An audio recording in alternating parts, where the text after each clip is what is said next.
Mhm.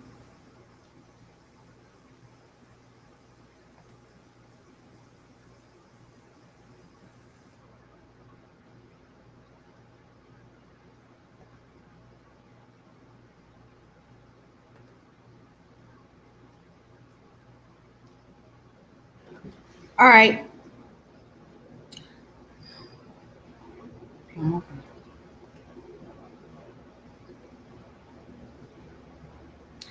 Give me one moment, you guys. I'm so sorry. I've been behind schedule.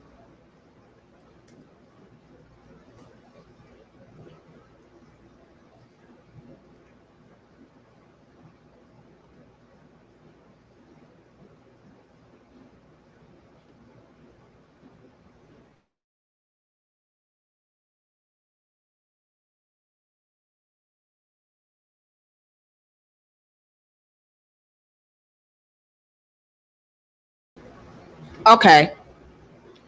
So,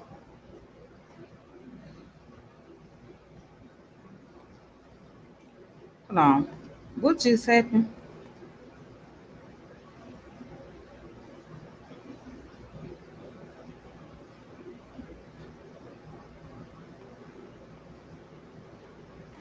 Okay.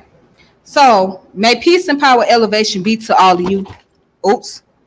May peace and power elevation be to all of you. This your girl Tiffany coming through live in effect right here on the StreamYard. Streaming live from Facebook and YouTube. Right. So tonight's topic, excuse me, I'm eating a strawberry.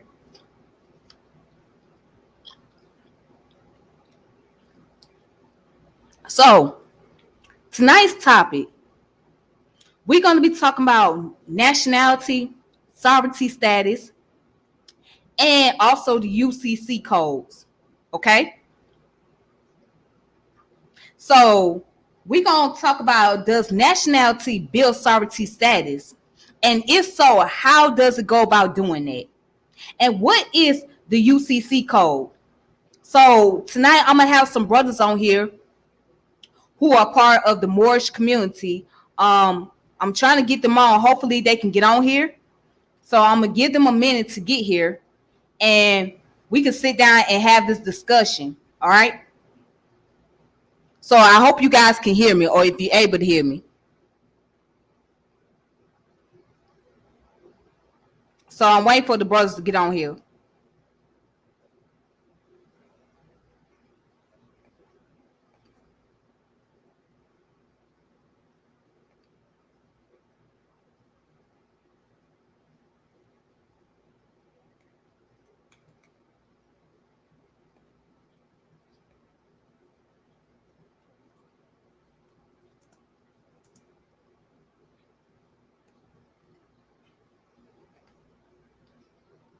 All right, so I just sent them the link, and hopefully they'll get on here so I can have this conversation with them, or at least one of them can come on here.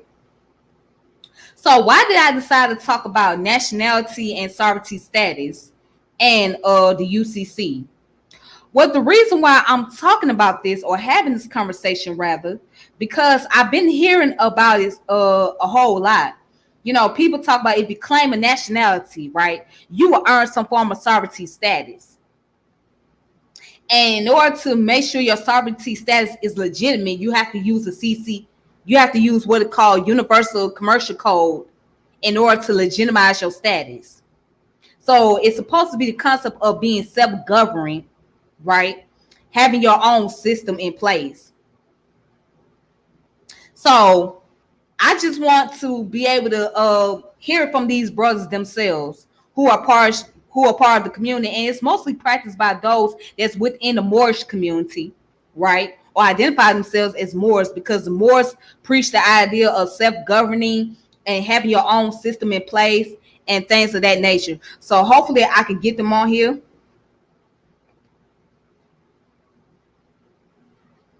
I'm trying to see what's going on.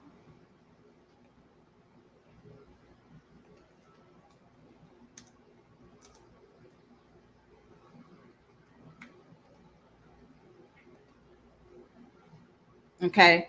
So while I'm waiting for them, let's look up what sovereignty status is or what it means to have nationality first. Excuse me. So let's look it up real fast. Okay.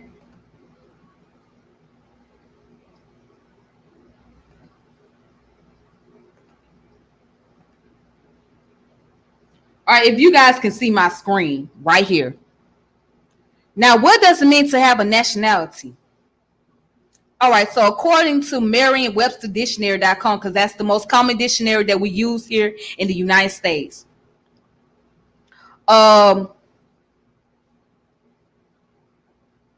Okay, so the definition of nationality is national character.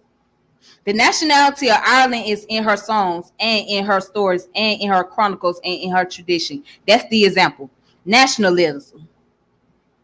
A national status, specifically a legal relationship involving allegiance on the part of an individual and usually protection on the part of the state. Okay? Then another definition is political independence or existence as a separate nation. A people having a common origin, tradition, and language and capable of forming or actually constituting a national state. An ethnic group constituting one element of a larger unit, such as a nation. Okay? That's what nationality means. Let's look up sovereignty. What does it mean to have sovereignty? Sovereignty means supreme power, especially over a body politic, freedom from external control, autonomy, control, influence. One that is sovereign, especially in an autonomous state, obsolete, supreme, excellent, or an example of it. Okay, and let's look up. Let's look up the synonym. The synonym is autonomy, freedom, independence, independency, liberty, self-determination, self-governance, or self-government. The opposite is dependency, heteronomy, subjection, freedom. Okay, so that's what we looked up so far on nationality and sovereignty. Okay. All right. Let's look up the type of sovereignty. See, that's varies the type. Now, I'm on what it says politics and governance, blogspot.com. There's 4 kinds of sovereignty. Legal sovereignty is the authority which has the power to issue final commands. This is the supreme law-making power. Political sovereignty is the power behind the legal sovereign or the sum of the influence that operates upon it. This is legally unknown, unorganized, and incapable of expressing the will of the state in the form of legal commands, but it is this will that must ultimately prevail in the state. In a narrow sense, the electorate constitutes the political sovereign, and in a broad sense, the whole mass of population.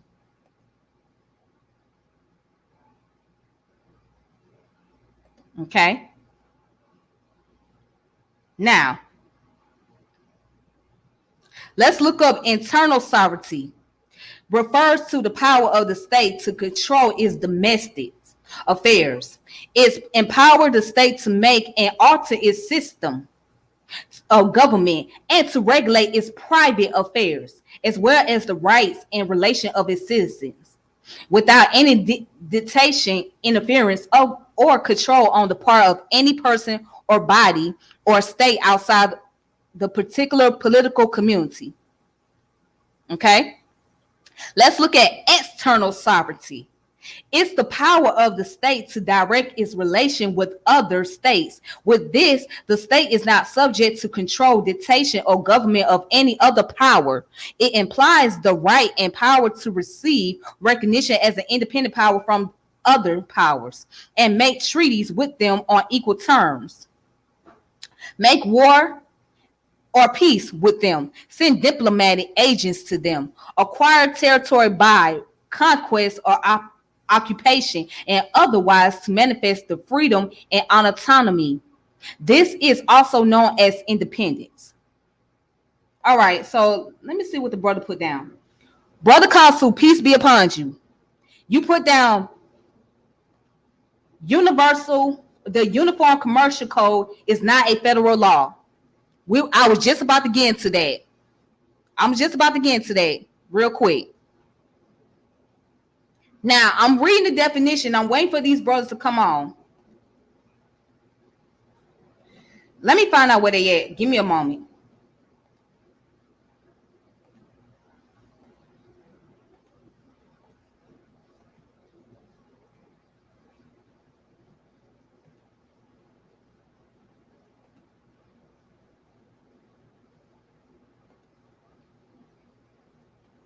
Hold on. Give me a moment.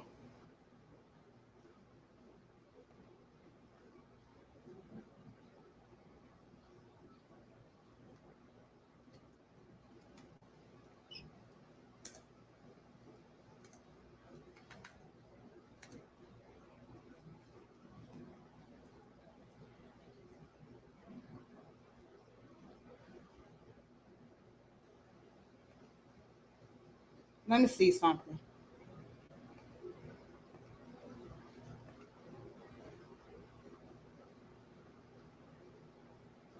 Let me get him on there. Hold on. Cause somebody can't get on here. I don't know what's going on.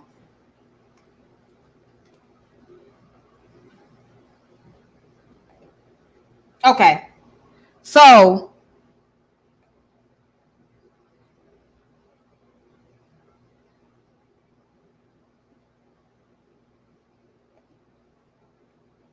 I don't know what's going on. Somebody said they couldn't get on, so I'm gonna continue to read to that person come on here. All right. So let's look at the UCC. Okay. What is the Uniform Commercial Code? The Uniform Commercial Code is a standardized set of laws and regulations for transacting business.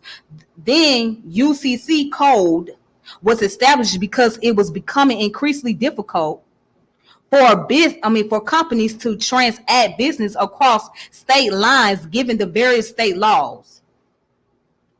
Okay, so the Uniform Commercial Code is important since it helps companies in different states to transact with each other by providing a standard legal and contractual framework. The UCC laws have been fully adopted by most states in the US, although there are some slight variation from state to state. The UCC code consists of 9 separate articles. The UCC articles govern various types of transaction, including banking and loans. Okay, so let me read over here what Brother Consul had put down. He put down a uniformly adopted state law. Uniformity law is essential in this area for the interstate transaction of business. And he also put down the UCC is a set of laws governing the sale of goods, leases of goods, negotiable instruments, bank deposit, fund transfers, letter of credit, bulk sales, warehouse receipts, bills of lading, etc. All right. So with that being said,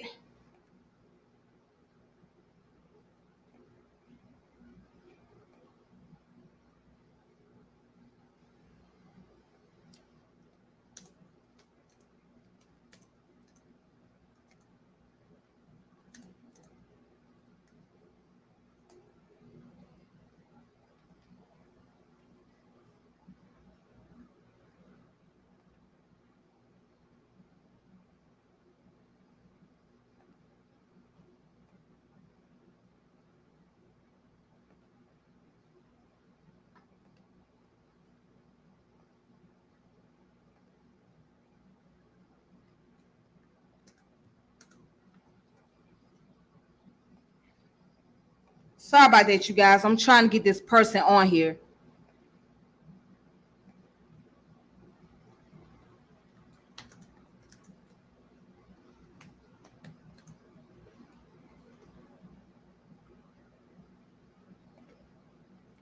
Okay. So hopefully I can get him on here.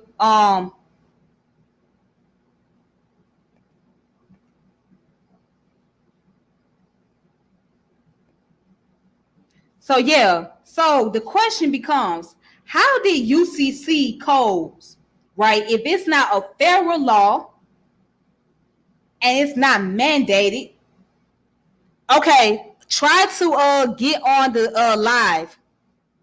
Try to get on the live, brother.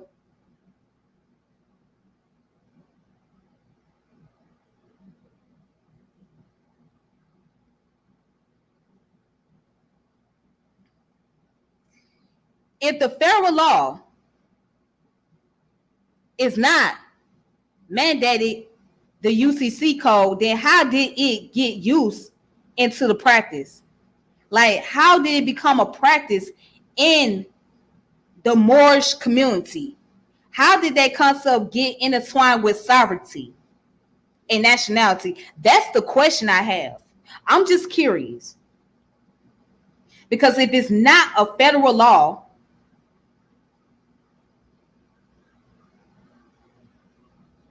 right, then how does it work? Why do people use it?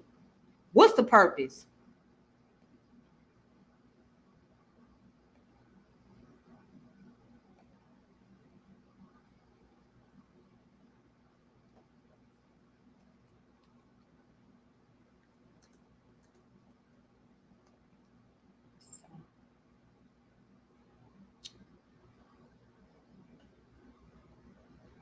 Hold on. Hold on, you guys.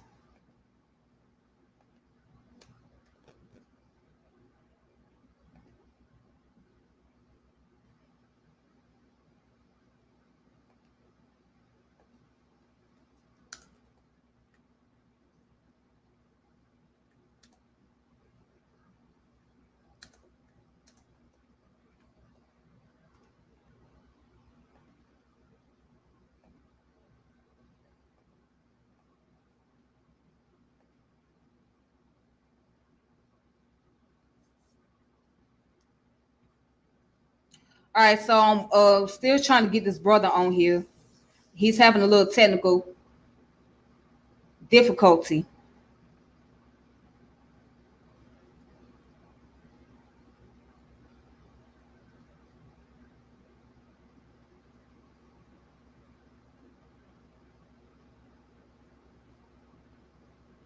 Brother, are you still able to get on here? Hmm. Trying to see where he at. Hmm. Give me a second.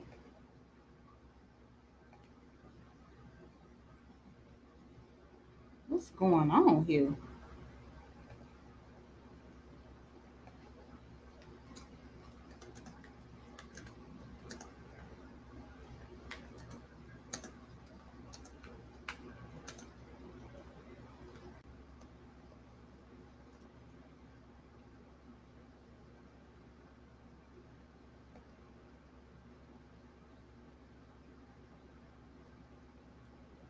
All right. Sorry for the delay. I'm just trying to see what's going on. Trying to see if I can get these guys on here.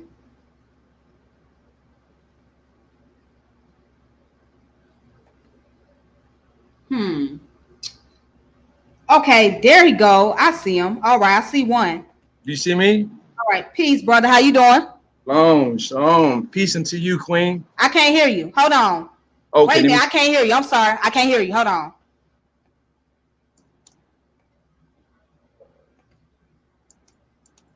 Okay, brother. Can't you hear me? I can hear you. I can Okay, hear then. you. Yeah, You hear okay. me? Yeah, I can hear you. All right, shalom. All right, peace. It's an honor to meet you, and it's a privilege. You are doing awesome work, and I'm very, very proud of you, and I'm very, very humbly apologetic for taking a harsher position than I should. I didn't take the time to do the knowledge, and And as I started, examining you a little closer, I said, Mhm. oh, she the real deal. That's my type of person. I rock with Pan-Africanists all day long. Good, Okay, so you different. deal with Pan Africanism. You're not dealing with this nationality sovereignty stuff, I correct? deal with all of it. That's all your inheritance. You ain't got to be no one or the other, but you got to learn. You know what I'm saying? Because there's a benefit in embracing your full, complete heritage. See, all them Mhm. people telling you that you got to be one or the other, they don't understand the dynamics of what we're dealing with. So I Okay. want to help shed some light. I'm a Moorish Islamic Hebrew, so I Okay. grew up in the Islamic and and later on developed a Moorish Hebrew cultural understanding. I grew up in a very cultural household, so Okay. it made it very easy for me to see my place in it. But my influences and everything like that, and my teachers were the ones that helped me to become the man I am today. So I'm the sum total of some magnificent master teachers. So I can't be out there acting a fool because they raised me Okay. up and I was lost. You know, Okay. Right. yeah. Right. So I apologize, and I was totally wrong. And when I started to see your body of work, I said, oh, she just ain't playing. That's all it is. You just ain't playing, Right. you ain't gotta play. And if more Right. supporters like you that was serious about this, you're providing content for a whole nation of people that are homeschooling. I'm like, that's just need to get praise. You need to have your donation thing up and everything. People need to be paying you because, like, the Jews you was dropping on Henrietta Lacks. Yes. We don't talk about that enough. You know what I mean? And Yes. I want to talk about how to snatch back all of our intellectual Okay. and biological property. Okay. So They that's still where. making cells out of her cells and stuff like that, out of that great mitochondria. They can't figure it out. It just keep reproducing because we baby children. We baby kids. We don't die. Right. Right. Right. Right. So the question is, where's Are we your? on live? Are we on live? Or this is just precursor? No, this is live. We're live. We're live. Wow. Excuse my excitement. Oh, it's But all good. It's all good though. So I have a question. Now, does nationality build sovereignty status, and what is the UCC code? Let's talk about nationality. Where do you stand that's a on nationality building sovereignty status? that's a great question, my sister. And I don't want to confuse the two because they actually have nothing to do with each other. Okay, so nationality is one thing, and uniform commercial code is something totally different. The Okay, what about sovereignty status? two don't intersect. Your nationality is what confers upon you your sovereignty.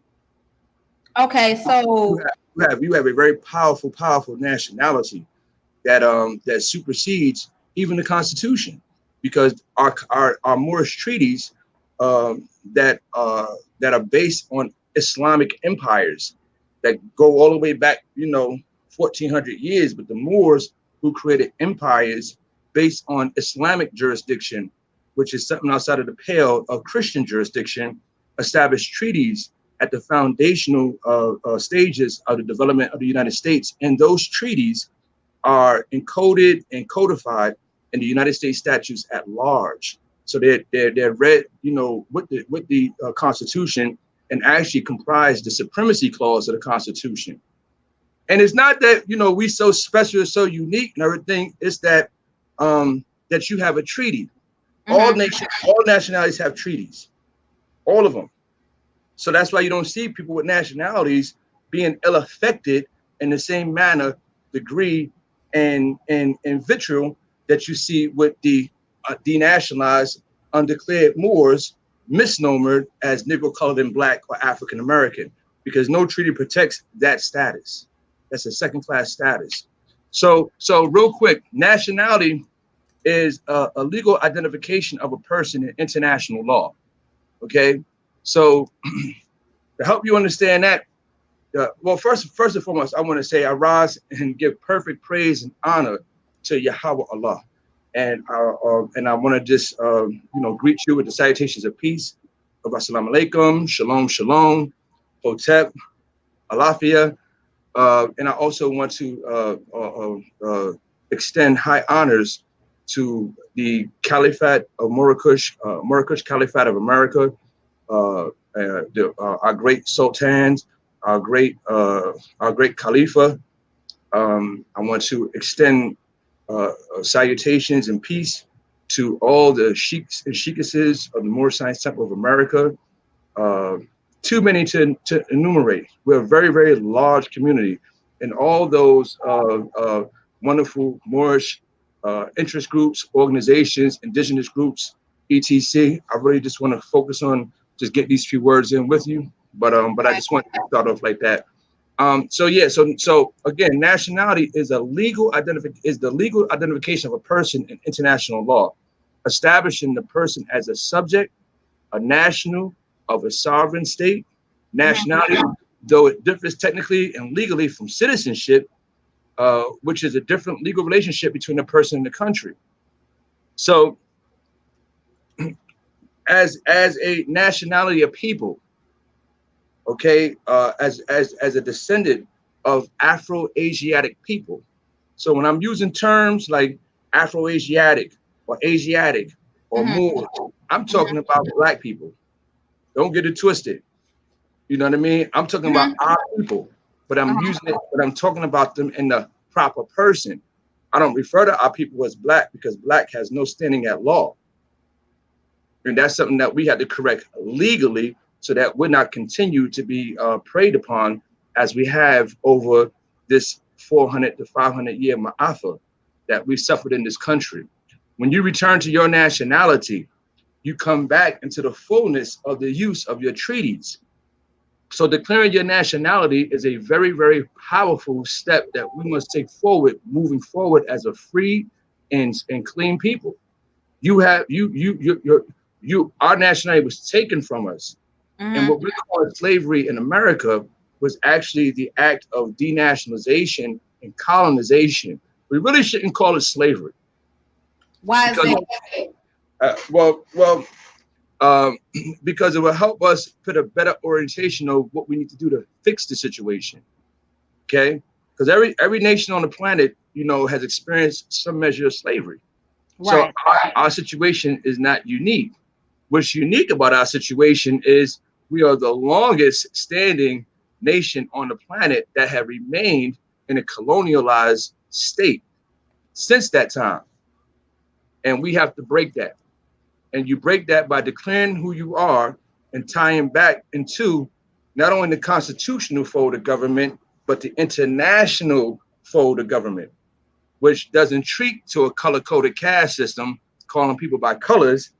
They afford your rights according to your national descent title and identity. And when you talking in international terms, that means you got to use your nationality. And the nationality that was taken from the misnomer Asiatic community in this country was Moor. They took that from our people, and then they classified all of us as Negro, color, and Black. And we are a diverse group of people. And Mhm. a lot of people don't understand that Moor is what has been used internationally, going back, thousands of years to Mhm. designate Afro-Asiatic Shemitic people.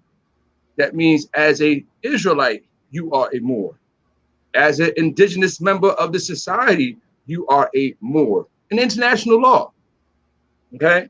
And your Okay. party and your we're parties into the. I'm sorry. Okay. Let me ask you this: do you follow the Black Law Book? You better know it.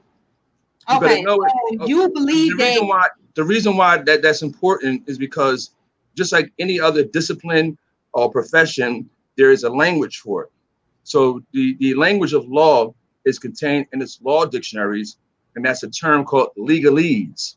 So that's why it's just that I don't know if you ever experienced court situations, but you could be sitting in the court and having a conversation, or listening to a conversation, and it seems encrypted. They're speaking English, but you can barely understand. You got to look at your lawyer and be like, "How much time I get?" You know what I mean? Because it's so much legalese going on, but words mean things differently in law than they do in everyday common parlance.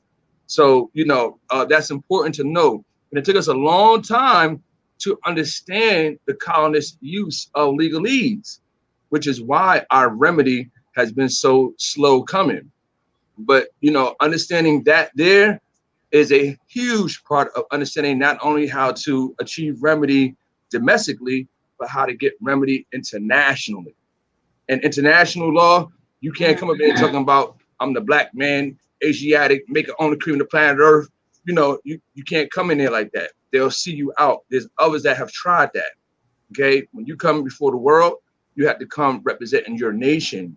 That means that you have to utilize the power and the force of your nationality because it's ancient, but it also ties you back into your body of treaties and immunities and protections at law. So as a nationality, you're first class status. You're a protected class nation. You have a favored nation status under your nationality more. That's why they don't want you to know that you're more. That's why you never hear to mention the fact that you are more in any of these schools, because our enemies have educated us.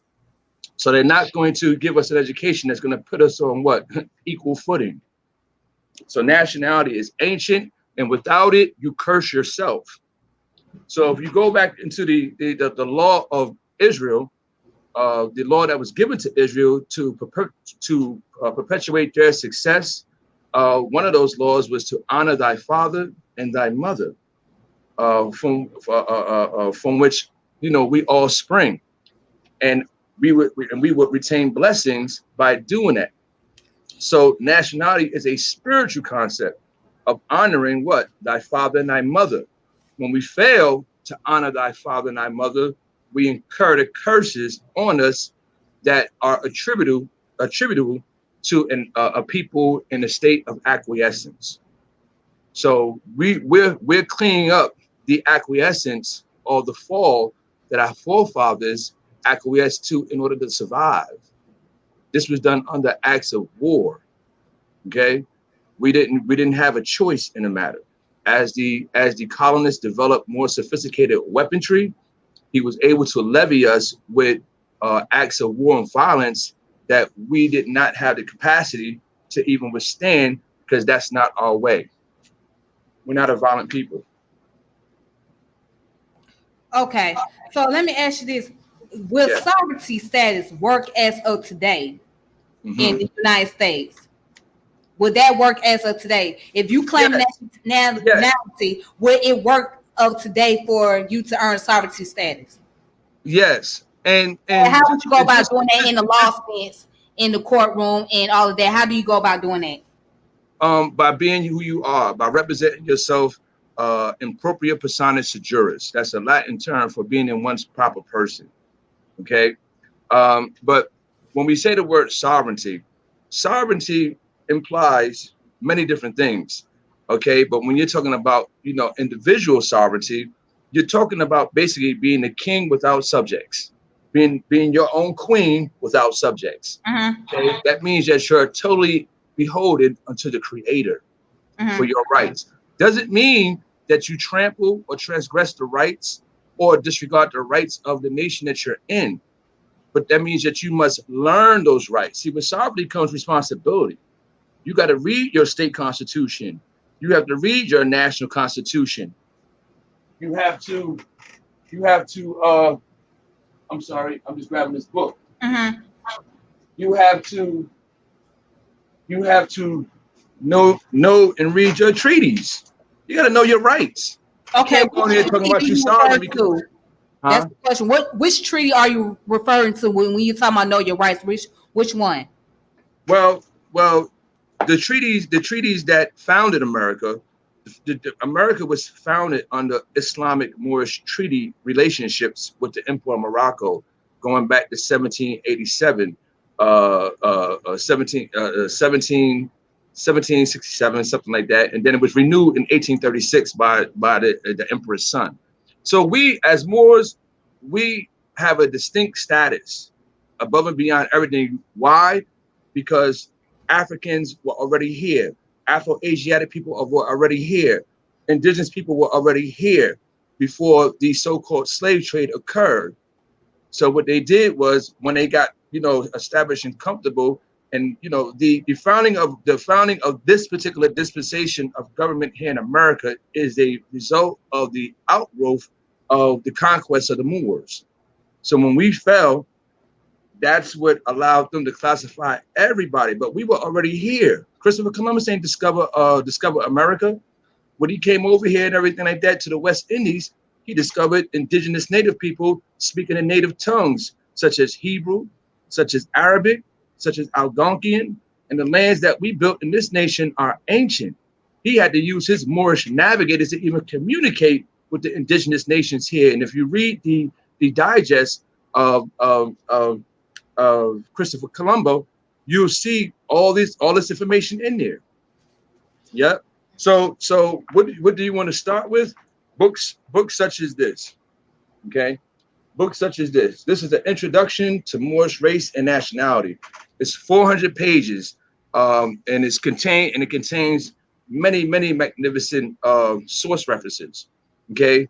There's unlimited, major core books for Moors that should be in every Asiatic man and woman's household. Okay. And we need to matriculate that. And now that we have this global shutdown, I think it's a prime opportune time to get acclimated with Moorish knowledge, information, so that you can empower yourself moving forward. Okay. Okay, let me ask you this. So you're basically saying that if people change and identify themselves as Moors, That's that correct. it will help them to earn a sovereignty status. Well, what about the fact that what about land? What about government system? What about counties? I mean, the thing That's is, that's hold on, let's just look at it like this. You can have a sovereignty status, but Mhm. you're under a state jurisdiction. You're under federal jurisdiction at the end of the day. So how do you get around that? Well, that's a wonderful question, my sister. And your nationality is your passport in the way in which you interact in all systems or all situations, whether state or federal. Okay. If have you observed the fact that with all the foreigners, just name some of the foreigners you see in our community that you do commerce with. You know, just name some of the foreigners that you observe in your community that you do commerce with, from Asians, Chinese, Japanese, Arabs, all types of foreigners that are in our community as merchants. You don't generally see them in state courts. You don't generally see them being pulled over and getting ticketed and all that. Your nationality is dealing with the root of how you contract your rights to interface with this government. So Okay. when you correct your status with us as Moors, you take and correct your records. You got to correct your agency records to reflect your nationality, because just declaring saying you are Moor and not correct those agency records can leave you open to exposure, to be challenged, to be harassed, to be marginalized, because you have not corrected your record in this contract that makes the law in this country. Everything else is the illusion thereof. So if you haven't corrected your agency records and set the record straight to recontract with them, then you will still find yourself not being able to enjoy the fullness of your rights and your immunities in this country. So their contract is right. You don't see them in child support court. You don't see them being aired out every 5 minutes in the courts and everything. If you go to a state court, the state courts is basically composed of of of color coded caste system people that call themselves black, white, Latino, this and the third. They're not dealing with people that have nationalities. And I'm not saying in all instances, but in the mass majority of instances, you're not going to see people that have nationalities in state courts or in state prisons, for that matter. That's a federal issue. And the federal, jurisdiction is not targeting arbitrarily targeting people that have nationalities. You know what I mean? Like, federal issues are something totally different than state policies and state statutes and all that. Okay, so you have immunities against prosecution in state matters because of the fact that you have international treaties, and the state can't engage in a treaty, an international treaty, with a sovereign country. That's a federal prerogative. That makes you now have a federal status. So it's not something that you can just go out there and be arbitrarily evil and wicked and do all sorts of stuff and not be held accountable. But it is to say that you will enjoy a different sense of immunity on the state level. Mm-hmm. Okay, so let's talk about this. Have you ever used the UCC code? Yes, yes. The UCC code is the Uniform Commercial Code, and its primary use is for commercial processes. Okay, so that's dealing with your commercial side, because you got two sides of the spectrum in your life. You have a political side, and you have a corresponding economic side. Okay, and that's why it's important to understand your nationality, because one of the things that we haven't mentioned is that because you have an ancient identity, which more is not an ethno-geographical identity. It is a ethno-historical nationality. So, there's different types of nationalities that people bear. Because we're such an ancient people, and more is ancient. Like you find that in every culture from the west to the east. You find that amongst the indigenous people, they was Moors. You find that amongst the North African people, they was Moors and set up Moorish kingdoms. You find that in Asia, they were Moors. So we're very ancient people. That's an ancient designation. And our rights were codified underneath our nationality thousands of years before we were even born. And this is what was stripped from our ancestors to reduce us to the level of Christian slave property, i.e. black, colored, Negro, and whatever pejorative they want to throw out there, which are social constructions and brand names. So we don't call us. So as a Moor, your political status is actually white. You're not black, because the white and the black don't just have political applications, they have economic application. So black in law has no standing. Black in law means criminal. Black in law is a disability. The disability in legal terms is called a civilitas mortuus status. That means you're civilly dead in the eyes of the law. Whereas white means creditor, means free person, means ruler of the land, means that you are of the original people from the original descendants of North Africa, the Middle East, and Europe. And the Moors ruled Europe for 800 years, going back to 711, all the way up until 1492. And these are things you can Google and look it up. You know what I mean? It's all there for you on Google. Okay, so let me read something to you that Yes, I read earlier, right? Yes. Regarding to the concept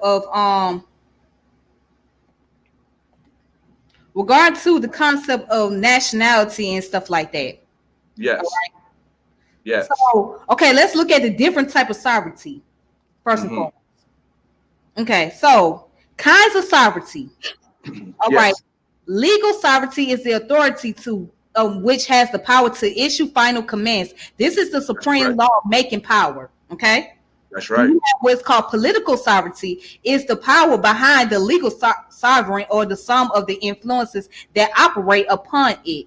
This is legally unknown, unorganized, and incapable of expressing the will of the state in form of legal command. But it is this will that must ultimately prevail in the state. In a narrow sense, the electorate constitutes the political sovereign, and in a broader sense, the whole mass of population. All right. The third one is internal sovereignty, refers to the power of the state to control its domestic affairs. It empowers the state to make and alter its system of government and to regulate its private affairs, as well as the right and relation of its citizens, without any dictation, interference, or control on the part of any persons or body or state outside the particular political community. Okay. Right. Yes. Now let's look at external sovereignty. It's the power of the state to direct its relation with other states. With this, the state is not subject to control, dictation, or government of any other power. It implies the right and power to receive recognition as an independent power from other powers, and to make treaties with them on equal terms, make war or peace with them, send diplomatic agents to acquire territory by conquest or occupation, and otherwise to manifest the freedom and autonomy. This is also known as independence. That's Now, right. that I have read, okay, since I read that, right, I Yes. want to know, I want to know how can't you be a total sovereign nation under a nation, right, Mhm. that has jurisdiction?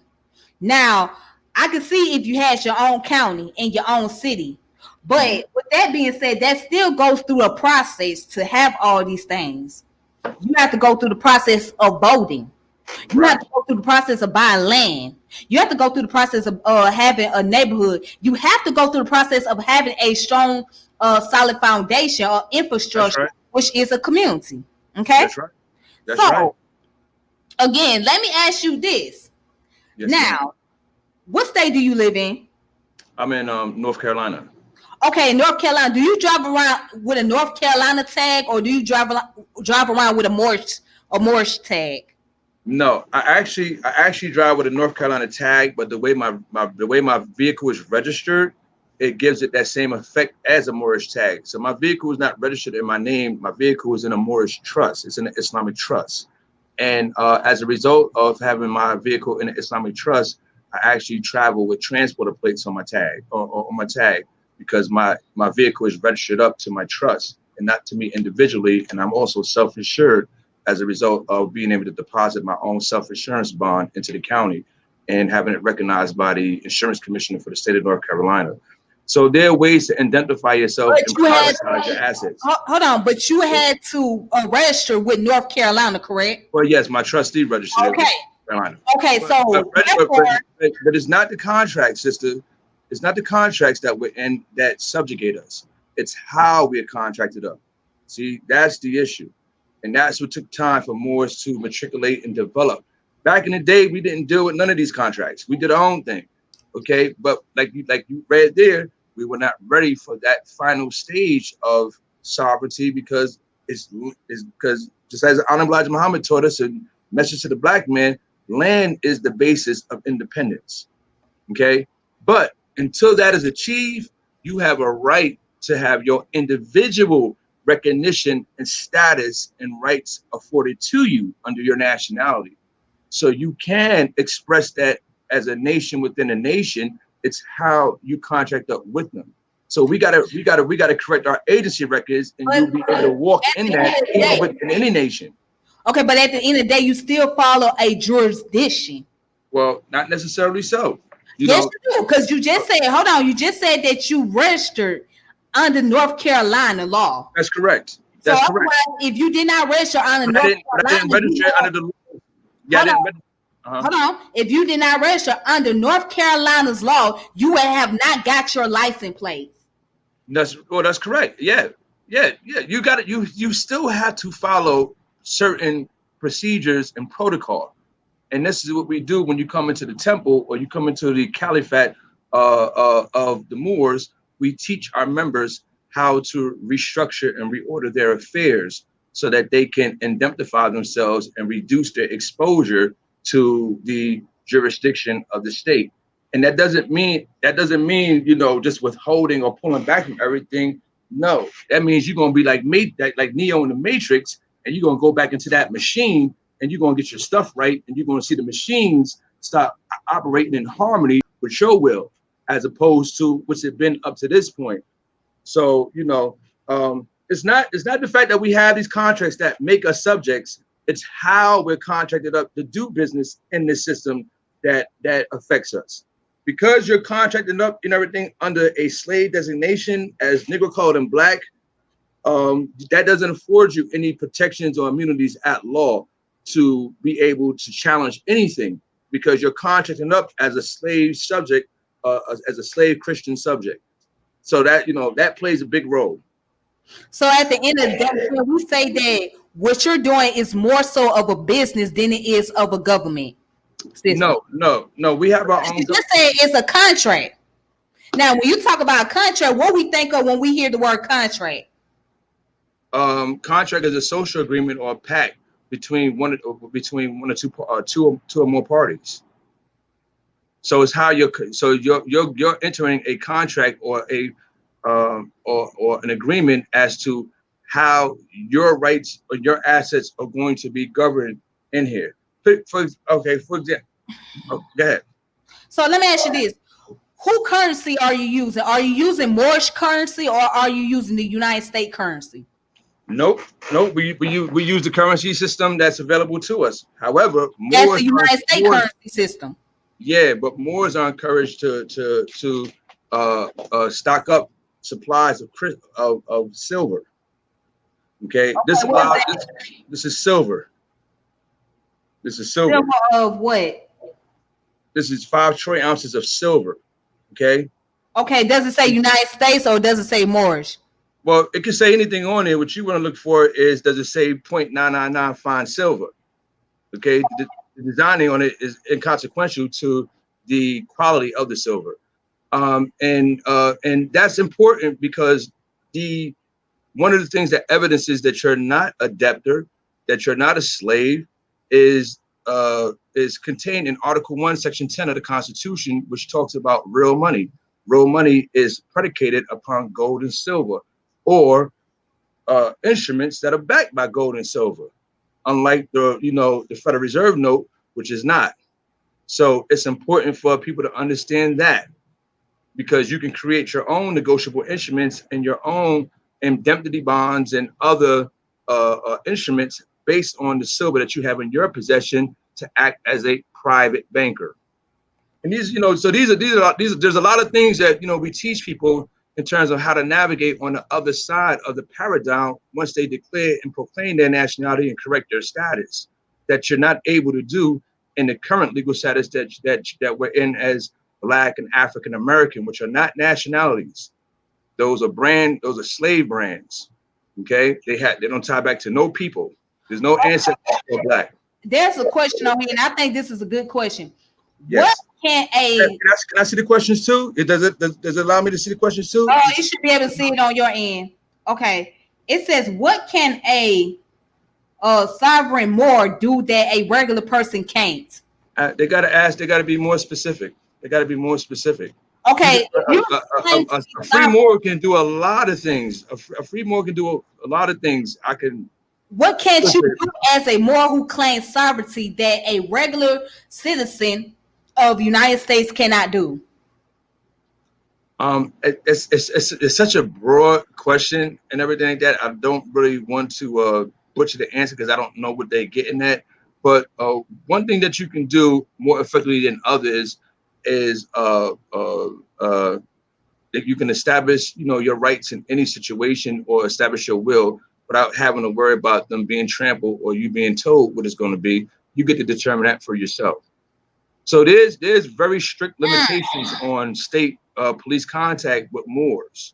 Once you corrected your status, put it like this: as a sister, if you corrected your status and you speeding down the street and everything like that, as a Moorish sister that's corrected her driver's license to reflect her identity, and you would take a picture just like that with your turban on and all that, and have your race classification corrected on the instrument. If the police pulled you over and everything like that for speeding, and you gave them your credentials, you ain't got there sit there and argue them down and explain law to them and all that in the middle of the highway. You were just giving it your credentials, and they'll be able to run your information and see how you're contracted up to do business in this government, and then come back to your car with your driver's license and say, "Sorry, man, travel safely," and keep it moving. Okay, so here's another question that the brother asked. Also, how do Moors expatriate? Expatriate. Yeah. That's a magnificent question. Yeah, how do the Moors do that? That's a brilliant question. And this is how I answer that. Before Moors should even consider expatriating, they need to correct their status in the system first. Do that first before you start talking about acts of expatriation, which is every American's right to expatriate from this government. Okay, that the right to expatriate was actually ratified by Congress through executive orders a day before they promulgated the 14th Amendment against the people in 1868. So one day before they passed the 14th Amendment to change the citizen status of the country to include, this color-coded caste system scheme, to bring in a new form of citizenship, second-class citizenship through the black classification. One day before they passed that, they passed the Expatriation Act. Okay, but the problem with that is you want to have your agency records corrected in their system first before you talk about that. And essentially, you expatriate through the Department of State. The Department of State has forms on there that you can file, and they charge like about $2,300 or something like that to file that form. And they have an application form for you to expatriate, in which you can fill that out. And we teach you how to do that in our status correction book. You see this book here? Mm-hmm. This is called Status Correction Course Book Volume 1. And you could purchase this at Moorish Society. Okay, and if you look at the table of contents, if you look at the table of contents here, I'll try to put it here so that you can see it. Can you see that? Yeah, I can see that. Okay, we have a whole section in our books that deal with that, and we show people, in step-by-step fashion how to correct their agency records. So, it does require some understanding because our status is political in this country. So you're actually basically naturalizing when you take these steps. But that's also what's implied in the Constitution, which is a Christian-inspired instrument. That's Christianity, but you still have protections within it, and it's still a guide and it gives you an idea of what your rights are. The freedom of election is not just the freedom to vote for, Donald Trump or vote for, some other taskmaster. The freedom of election is the freedom for you to vote for yourself, to vote and elect yourself to determine how you want to be identified, classified, rights retained in any situation in this country. That's also called the freedom of election. You have to make a conscious election. We can't do it for our people. They got to do it. They got to be of sound mind to be able to make their own political election. You know what I mean? Just like when you go to the polls and everything and you cast a ballot, you got to be able to consciously and deliberately correct your own status so that you can establish your individual rights. You ain't got to wait for the rest of the people to wake up and do what they got to do. You need individual recognition so that you're protected in any encounter or situation dealing with the state or the federal jurisdiction and municipalities.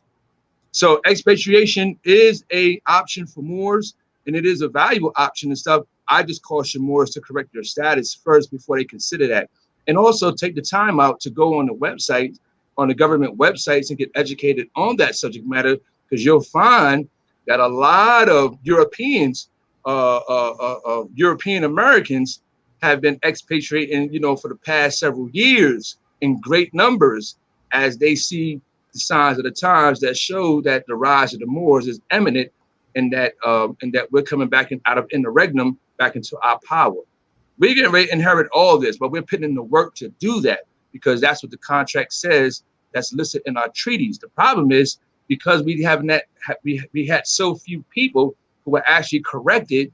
It's hard to have a voice when you only have a small group of brothers and sisters that are enjoying these freedoms, while the masses of our people are still tied to names and badges of slavery that dilute the slavery, through the time.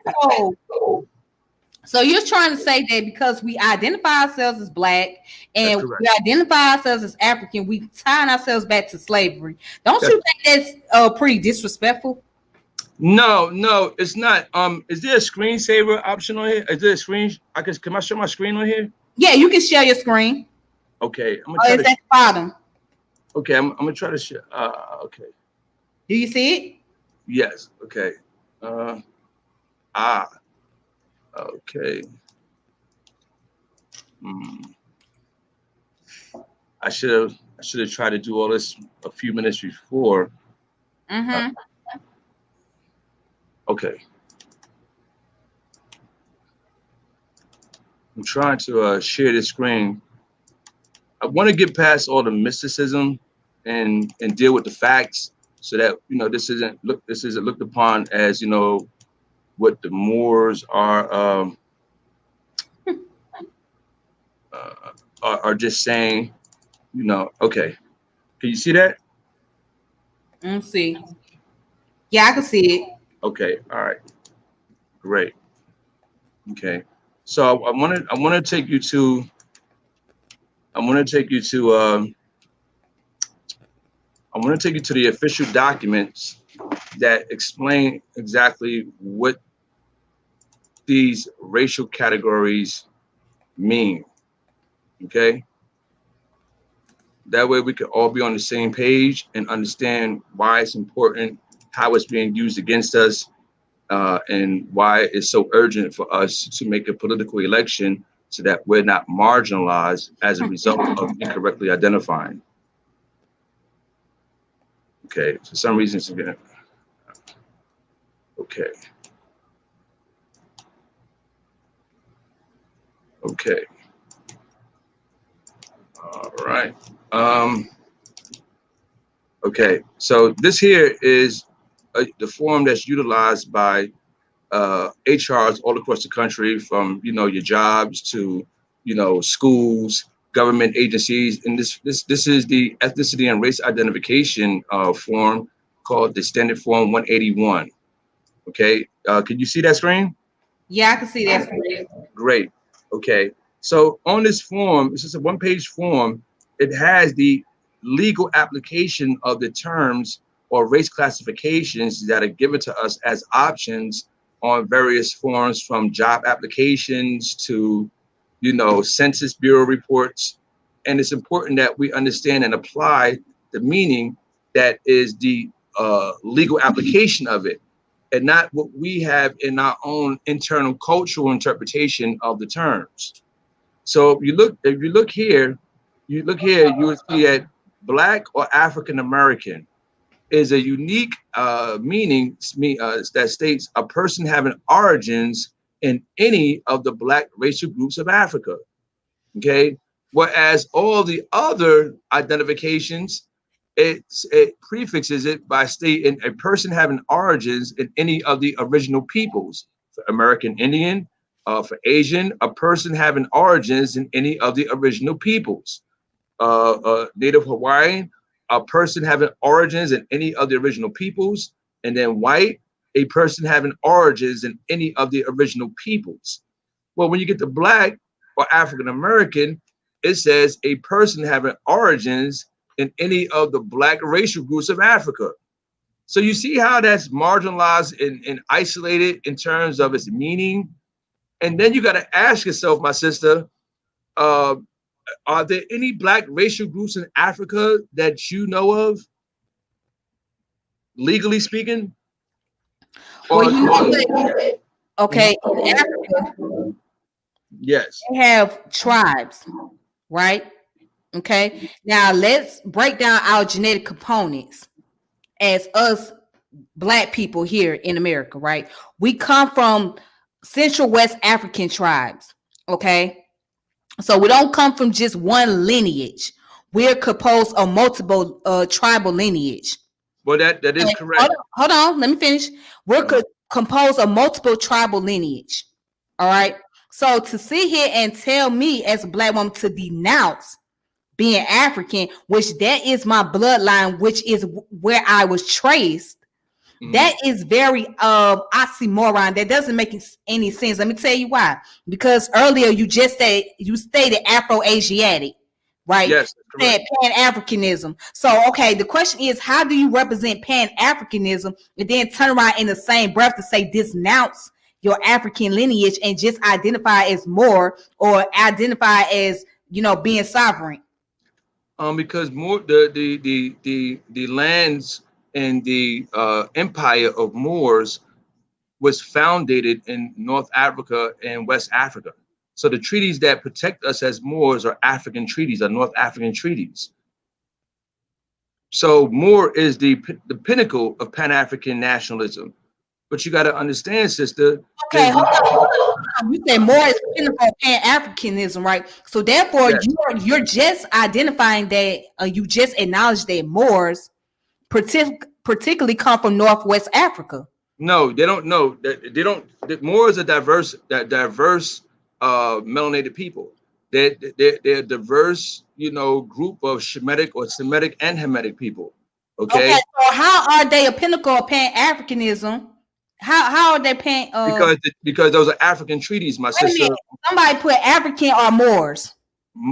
Exactly. So therefore, if African or Moors, that means that the Moors is what their origin traced back to what we know as Northwest Africa. Well, we migrated all over the planet, my sister. We didn't just stay in North Africa, but that was Nobody our said that we just stayed in North Africa. No, that's not what I'm saying. I'm saying their lineage, their bloodline. well, the lineage and bloodlines and everything, they go back to antiquity and antiquitous times before the planet was even divided the way it is today. So, like, there's been major, cataclysms that have separated large spans of water through earthquakes and everything like that that changed the topography of the planet. But more itself, our seat of government for the empire was in North Africa. That's how Washington, D.C., whereas the seat of Christian jurisdiction is in the Vatican, in Rome. Okay. So, when all this captivity and colonialism was underway, that was basically a war between the Moors and the Caucasian Christians, the pale Christian nations. And there were treaties that were set up that protect us against that. And Africans are they do not subscribe to their tribal identities. Oh yes, they do. Yes, Oh, they do. There are those let that me, do let me finish my subscribe to their tribal identity, and let me then let me there finish are my those who also subscribe to Pan Africanism. yeah, let me just finish my point. When you go to a nation in Africa that's composed of over 52 sovereign nations, they when they are going in front of the world or being accorded their rights based on their nation status or their nationality. I'm not saying that they don't acknowledge their tribal lineage in that regard, or identify with their tribal lineage and have rights within that tribe. But when they are accorded their rights to do things that such as travel, official documents and everything for birth certificates and all that, they are classified according to their nationality, which is their nation status. Okay, so you could be in the Sudan, okay, but and be Fulani, tribally be a Fulani, but your government papers are going to say Sudanese. You can be in Nigeria and be Hosa or Ashanti or Yoruba. But when it comes to your rights and doing the things that the inhabitants of the land require to be done on a governmental level, you will be classified as a Nigerian national. Okay? So tribal status is one thing, but your national status trumps all that. Okay? Okay, so our national status, Mhm. right, in this country is American. That's It our is. nationality because we were It, born from. For majority of us, we was born here in America. Some of that's us correct. got naturalized here because the fact that our parents immigrated from other countries. But That's for the most part, we are our nationality is American. That's correct. So It will are it you will well saying that? it is, but sister, let's be let's But look at see, that. what you're saying is that doesn't really help much for our people in this country. It You really know, doesn't. because It hold really on, doesn't. because at the end of the day, you can identify as being more. You can identify as being Hebrew. You can identify as being Asiatic or being whatever you want to call yourself, or even indigenous or whatever. You can identify as those category as those names, but that's not going to change how you going to be marginalized, the statistics, the percentage. So you can put all these classification and use the what I would call respectability of politics, Are you telling me or are you asking me? or politics or respectability. I mean, you can use that, but Are you And telling me or are you asking me? you're going to still encounter problems because of the color of your skin and because of the land that you live on. Do you really think that the government is going to honestly respect that? Yes, yes, and they do all the time for more, sis. So like Just you won't, Moors, nobody uh, else. I'm sorry. Say that Just again. for Moors and no one else. I can't speak for nobody else, but what I can tell you is that none of the other categories that you name has the legal effect of being able to correct your status. Meaning that you can't correct your status to Hebrew Israelite on your birth certificates here. Hebrew Israelites are classified as Moors in America. Okay, if you are of the Kemetic cultural experience and spiritual systems, you're not going to be able to correct your driver's license or your birth certificate information for you and your children to Kemetic. Okay, Mhm. Kemetic Kemetic is a cultural practice, but it's not a nationality. You had to correct that to a declared nationality that has a historical root, origin, and basis in law, in which is already set up here in this country. We just haven't known what our classification status was. So if you go, Okay. Okay, hold on. To answer this brother question, he said, "Can we prove where we come from?" Yes, it's called lineage. It's called DNA. You can use the DNA testing, right? And you could be able to find out your bloodline. So, based on the scientific facts, right, from those DNA testing, tells a lot of stories about how we got here and what took place and what happened. So, yes, all you gotta do is to verify those DNA information to be accurate, look at the historical facts that took place. Look at the historical landmarks that happened while the course of transatlantic slave trade took place.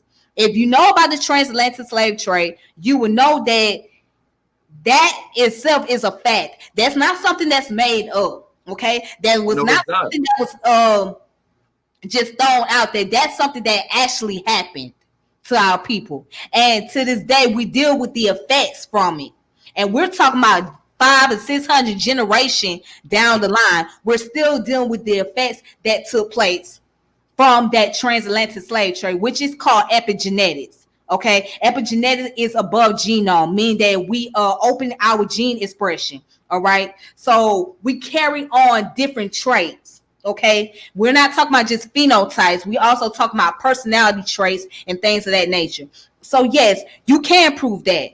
But the question is, can't you prove that your sovereignty status is going to really work in this country? And is it going to benefit everybody, even those who are convicted felons? That's $1 million question. Yes, ma'am. Yes, yes, yes, it does. When you do it, when you correct your status legally, all bets are off. Hold on, brother. Bay Carting, I told you to click on the link, go into your inbox, click on the link, and follow the instruction on there so you can be able to come in and have a dialogue. You gotta be able to click on that link, right? It's gonna tell you, it's gonna ask you for your name, and then once it asks you for your name, then it's gonna also let you enter the broadcast. So you gotta be able to do that. So get on the link and try to do it from your phone because you say you're on your phone, so do it from your phone and try to get on there. But what you're saying is 1,000% on point, sister. That's why I'm just letting you roll. Our people should definitely be doing a genetic analysis to find out their haplogroups. Yeah, I recommend 23andMe yeah. because DNA is a very powerful proof. What you're saying is 1,000%. And I can show you my genetic proof on 23andMe. Actually, Yes, I have the yes. information. I got, yeah. So this is my DNA right here. Okay, go ahead. Let's see You what your chose, DNA say. okay, my DNA, which is similar to most Asiatic men in this country, because this is my paternal line. This is my paternal DNA. Okay, you have a maternal side and a paternal side. The women can't trace their genealogy on their father's side, but they can get it from their dad or their brothers, whereas the man can trace it back because he has the mother's mitochondria and his father's XY chromosome, Y chromosome. So on my paternal side, What you're saying is just so powerful because most of the genetic disparities you see dealing with the cultural aspects of our identity come from both sides of the equation, and it confuses people and make them think they got to choose one or the other. As Moors, when we reclaim our identity, we don't just reclaim our identity, from our Afro-Asiatic and North African side. We also include our genetic results in our tribal results and everything to establish our tribal rights. So Moors have a choice in this system after correcting their status to be identified either as American Indian or white. Okay. And I recommend that you take your white status because there's economic implications and creditor status implications. You said take your what? But that's why I wanted to show you the. Did you say take your white status? Yes, because legally you're white. You probably wouldn't even have to do it. The government does it for you already. But it's better for you to be more proactively aware of what that means. Okay, then. And now, but let me explain it. Hold on. I was trying to get a brother. Hold on. I was trying to get a brother on here, and he couldn't get on here. So I guess he leaving. Okay, then. Well, it was nice having you on board. And like I said, DNA doesn't lie. So you know what I'm saying? That's your genetic code of information. If you could take a paternity test, right? If you can take a forensic DNA test and find out information, then you can find out DNA tests about your lineage. Okay. Now, sometimes the test may have some errors because they may have got the number wrong. But as far as the DNA test lying, the DNA itself doesn't lie. It's just sometimes the numbers may not be totally accurate, and it happens. And that's what tend to happen with scientific facts. You know what I'm saying? You have to read the literature that comes with the interpretation of it. When it comes to science, there's always an error that's going to take place. Okay, so science is not going to always be correct about everything. So that's why you have to go back and check those information, make sure there is no error, so that way you correct the numbers. Right. So again, it's not that the DNA itself is a lie. You know what I'm saying? Sometimes there could be some misunderstanding or miscalculation as far as the percentage. And also, go back to what you were saying, brother. Okay, all right. Well, since you're on that subject matter, I think this is a very good point to make. Okay, so on my 23andMe. Okay, sure. 23andMe. Oh, is he on there? I don't know. I don't see it. Your screen went out. Okay, all right. Let me do it over. But that's a profound. That's a part of status correction. Doing your genetic analysis for Moors. You know what I mean? We don't play with this stuff. So I just let you roll because we need to be doing it. That's responsible. Okay. Is it showing it? Let me see. No, it ain't showing yours. Okay, let me see. Share screen. Okay. For some reason it's not. Can you see it now? Let me see. No, I still can't see it. That's interesting. Let me see.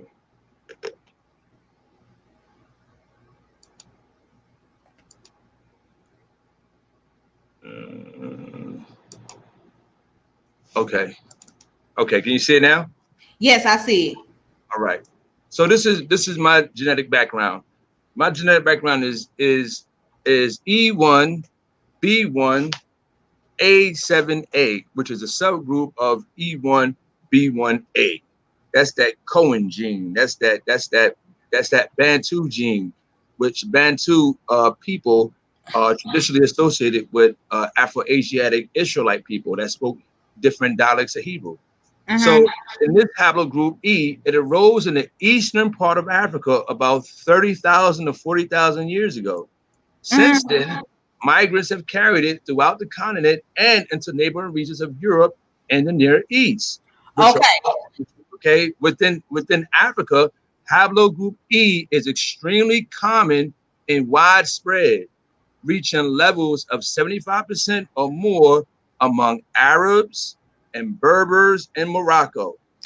Okay, but where does your origin go back to? Go back to the part what you just read about the E1B1. Your what's it? What is it? Uh, E1 what? E1B1, E1B1A. Okay, your E1B1A. Okay, But E1B1A78. Now yeah, what is it? Now uh, go down further. Let's see what it say about where the E1B1A78 come from or come in. that must be on another page. Okay, Okay, on another page. yeah, that's on another page. I was just trying to illustrate the point that the haplogroup E itself, just dealing with the E classification of haplogroups, is extremely common and widespread, reaching levels of 75%. That's a large majority of the people or more among Arabs. Okay, Okay, but at the end of the day, your lineage still and goes back Berbers. to Africa. I'm sorry. Your lineage still goes back to the African. So that means your paternal marker was originally he was African, but That's he correct. traveled to different places. He migrated and shared his DNA components with others, Yeah, mated with others. but these migrations that they're speaking of, my sister's going is talking about 30,000 to Yes, 40,000 years ago. your lineage go back to 30,000 years ago. Yes. So So I the can't migrations deny of our it. people, yeah, we've been migrating over to the Americas and everything prior to slavery. And I'm not even stuck on that point though, because the way Congress has legislated against the badges, incidences, and relics of slavery through the passage of the 13th Amendment, they've used that narrative of the slave trade to reduce the incidents that we have. But what they didn't tell us that all that was predicated upon us correcting our status and standing in law. Okay, So that so the thing is, mhm. you're not able to correct your status. How can't you correct your status? Now the question will be, Yeah, where is where is your system in place if you're gonna try to correct your status? But before I get there, let me show you my genetics. okay. Okay, let me show Yes, you ma'am. mine. If you can see Okay. my screen. I can see it. Okay, so let me show you mine. All right. Yes. So you see right here, it says I am sub-Saharan African. Okay. That's right. So I am highly consist of West African genetics, which is at the sub-Saharan African is 90.3%. And I also took the ancestry test as well. But I have to pull that up later. All right. But Okay. see, I am mostly composed of West African. Okay. And the highest number here is Nigerian. Do you Yes. see that? And I only have 8.3% European. Now, Yes. and also it shows that I have some a possibility. Well, it says here that I have some Caribbean in me from St. Andrew Parish, Jamaica. All Okay. right. So It makes you indigenous to the land because that's the adjoining islands of the United States of America. okay, wait a minute. Hold on. Let me show you something else. Now, let me show you where it goes down to my haplogroup. Let me find out my haplogroup on here. Okay. Okay, so because it's on here. Let me find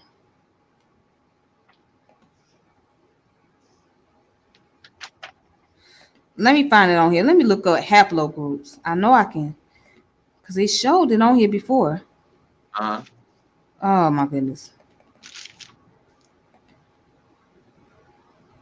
Okay, hold on. Oh, you can find it. I'll keep building while you're looking for it because what you're saying Okay. is very essential. Okay, And here it go. Here go my haplogroup right here. Mhm. Okay. Mhm. Now,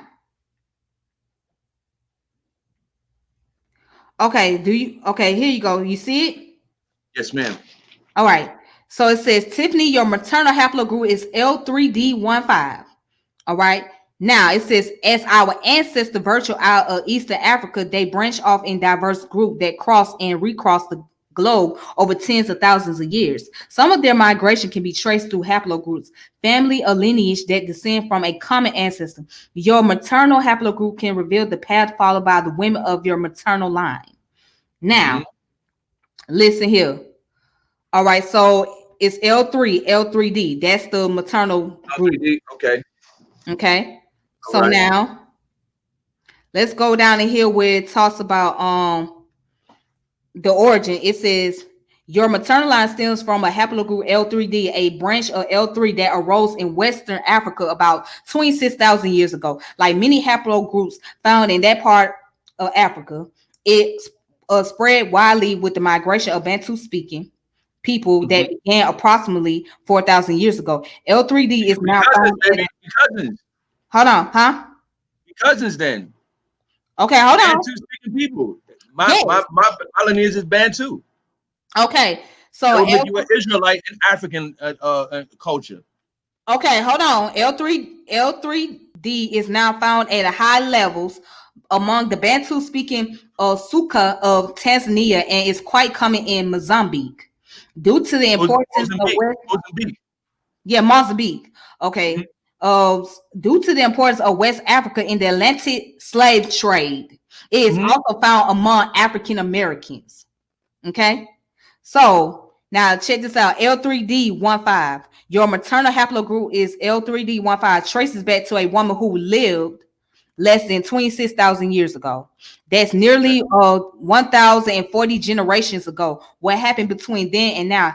As researchers and citizen scientists discover more about your haplogroup, new details may be added to your story of your maternal line. Now, Right. it says that L3D15 today, your shared haplogroup with all the maternal line descendants of the common ancestor of L3D15, including the others 23andMe customers, 1 in 1,700. It says it's relatively uncommon among 23andMe customers. Mhm. So now this is how they came about the members of the L3 and how they Mhm. were swept along the Bantu migration. Okay, Yes. you see that? Now, I'm going to say this to you, Okay. okay? And I'm going to say this very with confidence, all right? Mhm.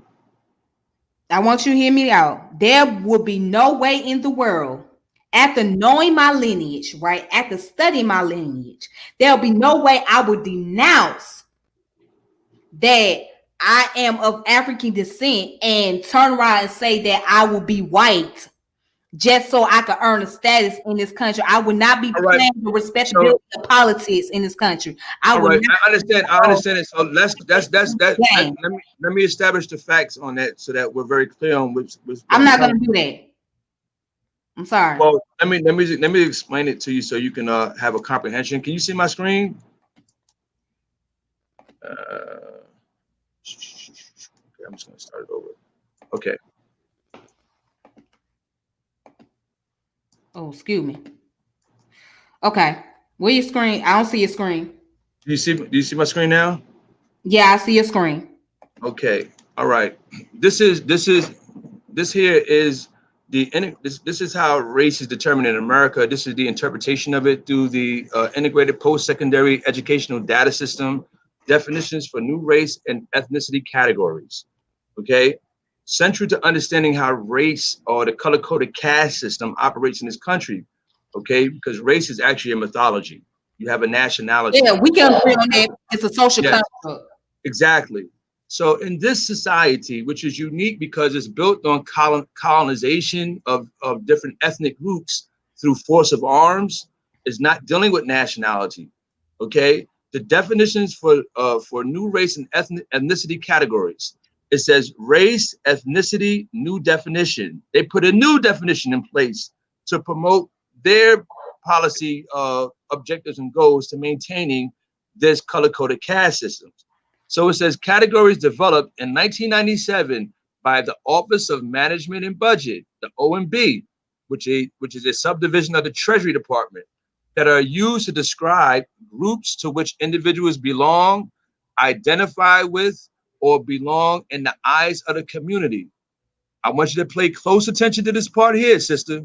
The categories do not denote scientific definitions of anthropological origins. I'm going to read that again. The categories that you see, the black, the white, the this, the that, They do not denote scientific. You're associating how you classify with your scientific DNA results that deal with your anthropological origins. They're telling us that the classifications have nothing to do with that.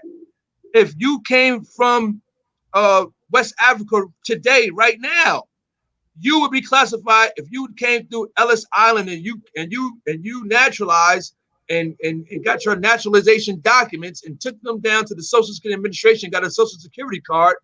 They would check white on your documents, and you could be blacker than you can be darker than 50 million midnights.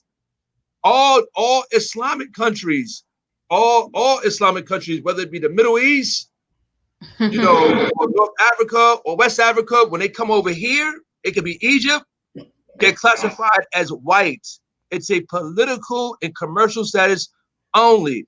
It has nothing to do. It has nothing to do. That is true that there are those. I just want to finish this one point. This one point, and I'll let you go on and build. It says the categories do not denote scientific definitions of anthropological origins. So if you're looking at your brown complexion in the mirror and calling yourself black, you are doing a grave disservice and to yourself because you don't understand the legal application of these terms. Now it goes on to say the designations are used to categorize U.S. citizens. They're using this as a categorization skill or process, resident aliens and other eligible non-citizens. So when you go down here to white, okay, when you go to white, it says a person having origins in any of the original peoples of Europe. That's a whole continent, and that's West Asia, the Middle East. That goes right. That leads right into Africa or North Africa. North Africa is the Horn of Africa that comes that you go in through to the Middle East, and it applies to all of Africa. Okay. So you see North Africa, don't just think Morocco, Libya. No. I'm sorry. There's different parts of North Africa. No. But when you see that here, see there's a corresponding legal explanation for how these terms are identified in law, and this applies to all of Africa. I don't care if you came from Liberia, you're white when you get here, based on the fact that you have what? A nationality. Okay, and so that's all I wanted to show you and stuff like that, sis, because they're playing the game with us. Okay, white in commercial law means creditor. Black in commercial law means debtor. Why do you think so many so-called blacks have bad credit? It's like you're almost whoa.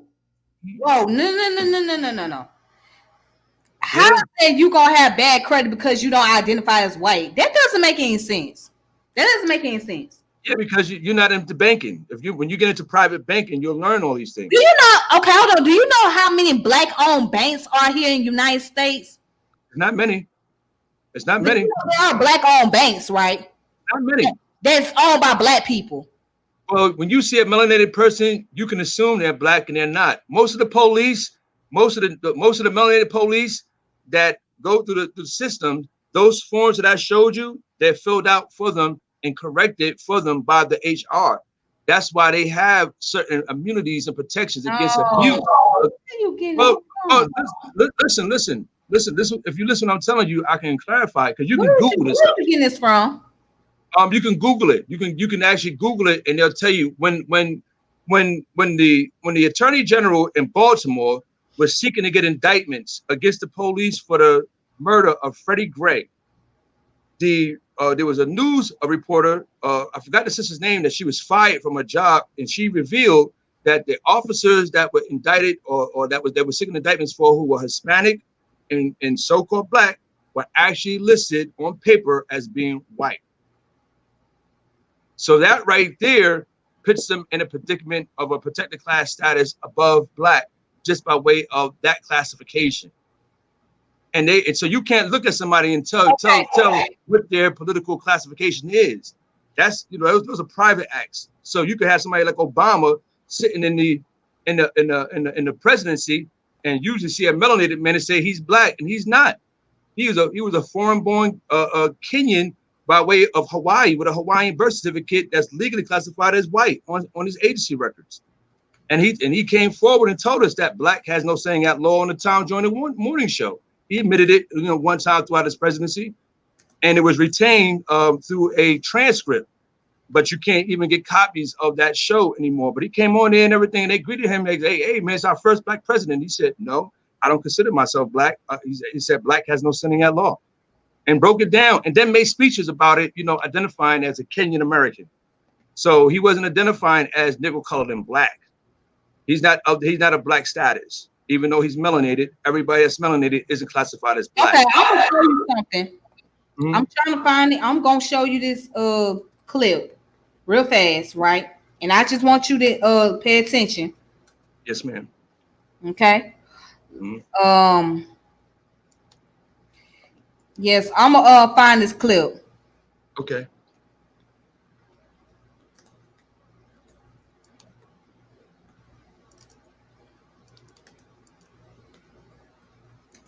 I know it's challenging information, man.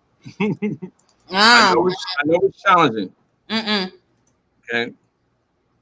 Hold on, cause see. Okay. Now I got this clip right here. Yes, ma'am. Of a guy. Yes, ma'am. Are you referring to Professor Mustafa Hefny? Yes, him. Yes. Hold on. He does not identify as white. They told him that they told him that he has to identify as white. He said, "No, I am not white. I am black." And he's been fighting the government for over 20-something years. And he's letting me know that. He's doing it for our awareness. He's not doing it because he thinks this. Listen, sister. Don't shake your head. I need you to listen with an open mind. Is very contradicting. You're not listening. I am listening. Okay, but the listen is just to sit and be patient. I'm listening, but it's Let not me get it out. I'm sorry. Okay, listen. The black-white social construct goes all the way up into the Immigration Acts. Okay, so this is an immigration issue. This isn't something that you can just go out and just modify and change. This is some stuff that go back to like 1911. Okay, and your nationality is in the immigration dictionary as Moor. Okay, let me show you. That's how they classify us here. Let's see what he had to say. Hold on. Let's see what he had to say. Yes. Let's see. Hold on. Okay. Let's see what the brother had to say here. Yes. Okay. Yep. All right. Cause yeah. Let's go ahead. Put this screen up. Let's listen.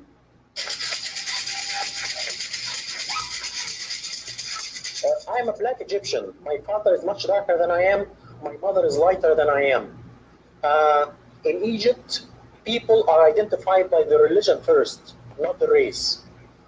So in Egypt, if you are Christian, you are a minority person.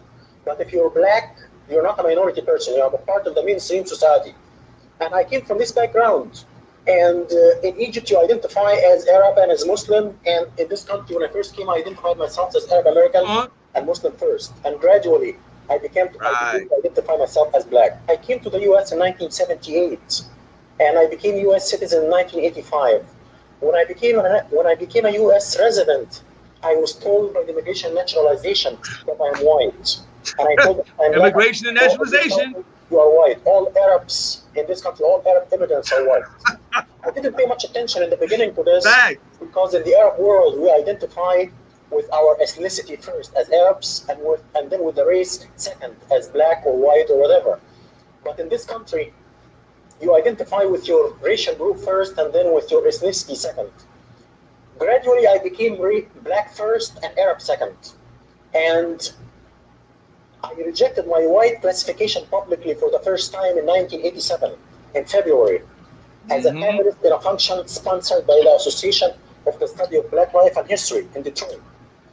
I said that I belong to two minority groups. I'm Arab American and Black American, and I'm racially black and ethnically Egyptian. I was harassed by my employer right after that. I worked for a white school district. The superintendent is white, all the associate superintendents are white, even though that we provide services to 30% black population. But the organization is white and the approach is very white. The attitude towards me changed completely after I went out publicly and rejected my white classification. One coworker came to me and told me, a white coworker came to me and told me right after the function, that he met with the superintendent, and if I don't keep my mouth shut, my educational career is over. He said, you have nothing to do with these people, you have a history and a culture. These people came from the jungle, you have nothing to do with them. Lie and steal. When I see one of them in my neighborhood, I call the police. That's right. By the director of general education, who's retired now. In '88, I was told by him that I get people angry when I say that I'm Black Egyptian. If I just say that I'm Egyptian, I will get along. I have to add that I was denied promotion twice because I chose Black classification. This is part of my 2 lawsuits against my employer, which are currently pending. 2 lawsuits. Now, just for the education of our viewers. Okay. So Yes. that's just part of the video. All right. So okay, That's my point. Okay, I'm getting ready to end this video. We got to do a part 2, sis. We got to do a part 2. I might do the part 2, but I want to say this. All right. Yes. This discussion was cool. All right, it was a cool discussion, but I'm gonna be honest, there's a lot of things that I have to disagree with you on. It's a lot of things I disagree with you on. And one of them is sitting up here telling me to identify as white in order to earn a status. That's something I refuse to do. I'm just gonna be straight up. But if you go back in the video, if you go back into the video and listen, you're gonna see I never told you that. I told you when you correct your status to more, you will be classified as white. And if you don't have no control over that. I'm not going to do that. I'm not going to. You're not the one that does it. The government does that because you have a nationality now, sister. It's not you doing it. I'm just showing you where it comes from. Because once you declare your nationality pursuant to your national descent title, they will apply the corresponding legal classification that has nothing to do with your complexion, your anthropological origin, or any of your racial appearances. This is a commercial status only. Okay. And also, let me say this. A lot of the things that you were saying right in between, it lines up as contradiction. Nothing I said was contradiction. I would rather you say you just don't understand it because you ain't comprehend it because nobody ever explained it to you. No, you don't get this understanding from one discussion. Hold on. It's not making sense because there's a lot of contradiction going on. You know, first you identify as African, right? You say you identify with Pan-Africanism. I identify as Moor. My nationality is Moor. And you say you're associated with Pan-Africanism. Then on the flip side, you don't operate as an African. That's the part that's just I don't know what it means to operate as an African. A Moor is recognized with a seat of power in treaties that are African, that come out of North Africa and extends to the United States of America. That was the founding. George Washington was paying the Moors when they first came over here. So in order to maintain a treaty relationship with Moors, these are the same people that ran Europe. That's your ancestors. Okay. Then, well, I just showed you my DNA genetics, and my genetics don't show that I got Moors. I mean, I ain't show me your paternal. You don't know your paternal. Show me your paternal. I have no paternal side. So you do. You got a dad. You got a dad. You have a dad. So your paternal. Hold on. Yeah, I have a father. So you gotta get your brother DNA. And hold on. Also, with my ancestry, I took ancestry tests, which deals with your autosomal DNA, your overall makeup, and nowhere it states that a Moorish descendant. Okay. Because you haven't established your paternal DNA, sister. You don't know your father's DNA. A woman can't trace. Hold up. The autosomal DNA. I'm letting you talk. You keep telling me hold up. Hold on, because I'm not finished. You gotta let me finish. Let me finish. What is it about y'all, man? Y'all want to dominate? Because you're making a lot of points, and you don't let me respond to any of your points. Let me finish. Okay, the autosomal DNA, right, which deals with the overall genetic components from both sides, from both parents, right? Autosomal DNA. Okay. Now, what I read to you earlier was my haplogroup. Okay. Because it's going to go back to my maternal lineage because I carry what is called the mitochondrial DNA. Okay. I don't carry a Y DNA chromosome. Exactly. That's why I don't know Your my father. paternal haplogroup. But my overall DNA genetic makeup, I see nowhere that it traces back to being a Moor. Okay. Oh, you haven't done your father's. So until you produce Okay, that would be his your haplogroup. father's. That would be his haplogroup. Excuse Okay. me. That would be his haplogroup. But I'm talking about the autosomal DNA, which is the overall components. Okay. So Sister, they can't tell you your father's genealogy until he gets we tested. got that part established. We got that part established. We got it established. We got it So established. you inherit your paternal and your maternal line. Yes. So on your paternal line, I am No, sure that you're going to see that you have Moorish lineage. And I'll tell you something else involved. Okay, that will be in his haplogroup. I don't carry a Y DNA. That's why I don't know his haplogroup. You still have his blood. You're a composition of your father and your mother. Goodness. I'll tell you what, brother. It was nice talking to you. I appreciate it. I really do. I really appreciate that. My honor, my pleasure, and everything. And I hope that you can find it in you to do a part 2 for the benefit of the people that may want clarity. I might do a part 2. I don't know, but I would tell you this.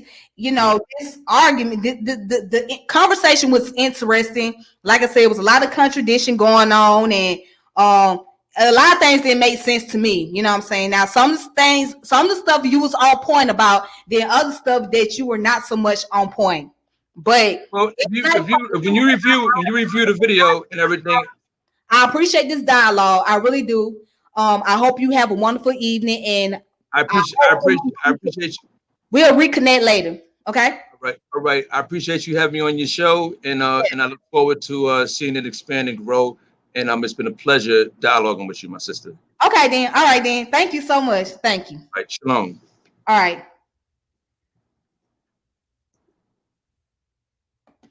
Okay.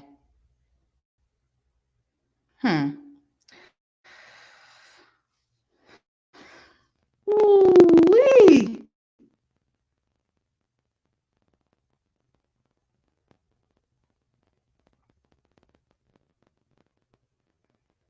Woo-wee. It ain't about us talking over each other. Damn it. If you was watching the whole thing, I was listening to him majority of the time. Okay. So don't come over here and saying that we talking over each other if you wasn't watching the whole entire thing. So I let him do a lot of talking, but I asked a lot of questions. Okay. You just coming towards the end of it. So watch the video from the very beginning and you will see what's going on. So if you watch it from the beginning, you will see that the conversation was good and it was a dialogue. I have nothing against him. Okay. But as I stand before, and I'm going to say it again, it's a lot of things that did not make sense with his argument. It got very confusing. So, yeah, so you have to watch it in the beginning. All right. Because you just coming at the last minute. You see what I'm saying? You coming at the last minute. All right. So don't come over here with that. Dead ass on some real shit. Anyways, you guys, thank you for watching this video. Jeez. Ooh. Whew. All right then. Yeah, this is mind blowing. Anyhow, if you guys want to support what I'm doing and you like the fact that you like what I'm doing and you want to support and things like that, you go ahead and check out my Cash App, $Tip World. So if that's what you want to do, if you want to support it. If you watch it from my YouTube channel, go ahead and subscribe to my YouTube channel. If you are watching on Facebook, go ahead and share this Facebook channel. Yeah, that was something interesting, woo, I've been on here almost 2 hours. I didn't expect to be on here very long, but thank you guys for tuning in. And again, make sure that you click on that channel and subscribe. And with that being said, I'll catch you guys later with some daily Black history. May peace and power elevation be to all of you. And I don't know when. I don't know if I'm gonna do a part two of this. I don't even know. I'm gonna be honest with you. I don't even know. I don't. I do not know. I do not know. So, and I ain't gonna tell the lie and say that I have an idea of when I'm gonna do a part two because I don't know. This one was just quite interesting. This was ooh, okay. All right. Anyways, y'all take it easy on yourselves and be safe out here with this pandemic that's going on. And don't let nobody discourage you from your lineage, okay? I am a proud African American woman, and that I will always be that. I will not change that from nobody, okay? Even if I want to try to earn a status, even if I want to try to earn a privilege, I would not play the politics of respectability by identifying myself as something that I'm not. Okay? I wouldn't do that for nobody. And I truly mean for nobody. All right? So, anyways, y'all be safe and I will tune in later. All right? Deuces. Thank you for watching.